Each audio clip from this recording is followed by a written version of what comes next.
তো এই অনপ্যাসিভ এসে অনেক বাটপার কোম্পানি, অনেক চিটিংবাজ কোম্পানি, অনেক মানুষরা মিথ্যা বলে মাথা ঘুরিয়ে দিয়ে অনেকে একে সর্বশান্ত করেছে। কিন্তু এই অনপ্যাসিভ এসে অনেক স্ক্যাম কোম্পানি থেকে আমরা বেঁচে গেছি। এটা হচ্ছে $97 দিয়েছি, $102 দিয়েছি। এই ডলার দিয়ে অ্যাসারকে, অ্যাসার তো ফেরত দিয়েছেন, প্লাস যা দিয়েছি তার থেকে অনেক অনেক বেশি পেয়েছি। ওই স্ক্যাম কোম্পানি থেকে বাঁচিয়ে দিয়েছে অনেক সংসারকে, অনেক ভাই বোনকে, অনেক মানুষকে বেশ কিছু বছর ধরে এলেমেল ব্যবসা থেকে। তো এর জন্য আমি অ্যাসারকে স্যালুট জানাই। এবং আপনারা যে সহযোদ্ধা, একটা প্রাউড ফাউন্ডার, আপনারাও বিভিন্ন মানুষকে অন্য স্ক্যাম কোম্পানিতে যেতে নিষেধ করেছেন, উপলব্ধিটা করেছেন। এর জন্য এখানে যত মানুষ আছেন আমাদের প্রাউড ফাউন্ডারগণ, সবাইকে আমার স্যালুট, দোয়া, অভিনন্দন, ভালোবাসা, শ্রদ্ধা, স্নেহ। এবার আসি, $102 আমরা দিয়েছি আমার চিন্তা ভাবনা থেকে বলছি, কাউকে উপদেশ দিচ্ছি না, এটা আমি আমাকে শেখাচ্ছি। আমি এটাকে নিয়ে রোজ রিডিং পড়ি। তো $102 দিয়ে আমি 217টা দেশের অনপ্যাসিভ বিস্তার করেছে। 217টা দেশের মিলিত ইজ ইকুয়াল টু আমি একটা ফাউন্ডার। অনপ্যাসিভ অ্যাসারের ভাবনার সঙ্গে আমার ভাবনা মিলিয়েছি।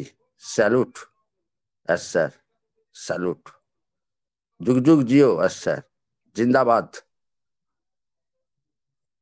অ্যাসার আছেন বলেই এই ওয়েবিনারকেও আমি জিন্দাবাদ জানাই। আরো বৃহৎ থেকে আরো বৃহত্তম হবে। ধন্যবাদ স্যার, ধন্যবাদ। যে গাড়ি স্টিয়ারিং ধরে তাকে একটা লক্ষ্যের দিকে তাকাতে হয়। প্যাসেঞ্জাররা অনেকে অনেক কথা বলে, ড্রাইভার কিন্তু কোনো কথায় কান দেয় না। তার লক্ষ্য যেখানে যেখানে স্টপেজ সেখানে সেখানেই দাঁড়ান।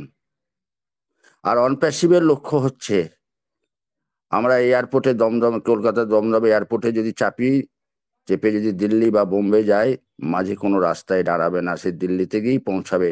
এই অনপ্যাসিভও সেই রকম আমাদের উড়োজাহাজ, প্লেন। এটা আমি ভেবেছি। আমি একটা নিজের স্বপ্নটাকে বলি, আমার নিজের এটা স্বপ্ন। আমার বাথরুমে আমি একটা বড় করে কাগজে করে লিখে রেখেছি আজ থেকে 2 বছর আগে। অনপ্যাসিভকে দেখে শুনেই আমি এসেছি। আমার ব্লেজার হচ্ছে কলকাতার হাইকোর্টের একজন বয়স্ক বিশেষ আইন বিশারদ, ওনাকে দেখে আমি এসেছি। আমার ব্লেজার আমেরিকা, ওনার ছেলে থাকে ওখানে, 2 মাস 2.5 মাস ছিলেন উনি ওখানে গিয়ে, মানে ভেতরে ঢোকেননি, গিয়ে দেখে এসছেন আমেরিকা ফ্লোরিডাতে। এবং আমি নিজে কলকাতা, হায়দ্রাবাদে আমি নিজেই আমাদের অনপ্যাসিভ যেখানে টেক টিমরা কাজ করছে সেখানে আমি দেখে এসেছি, আনন্দ করে গেছি। আমার অফিস, আমাদের অফিস ভেতরে ঢুকতে দেয়নি, কিন্তু গায়ে হাত বুলিয়ে এসেছি আমি আমি আর আমার ছেলে। এবং কিছুক্ষণ ওখানে বসে মেঝেতে, মানে ওই সিঁড়িটাতে বসে আমি ভাবছি, আমার চোখে আনন্দের অশ্রু ঝরছিল।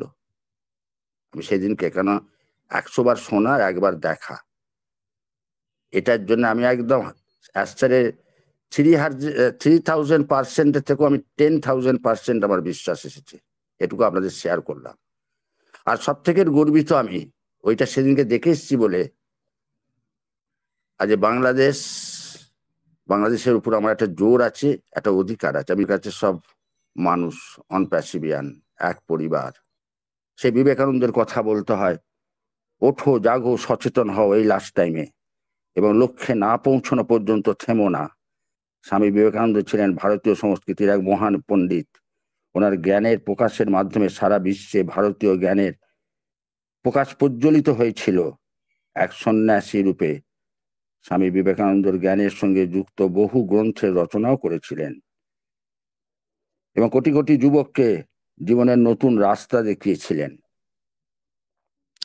আজকে আমি গর্বিত এই কারণে, বাংলাদেশে আমি প্রায় 550 আমার টিম আছে। আমি 1.5 মাসে করেছি। আমি ঢাকা রেডিশনে একটা অনুষ্ঠান করেছিলাম, গেঞ্জি বিতরণ করেছি, প্রাইজ দিয়েছি।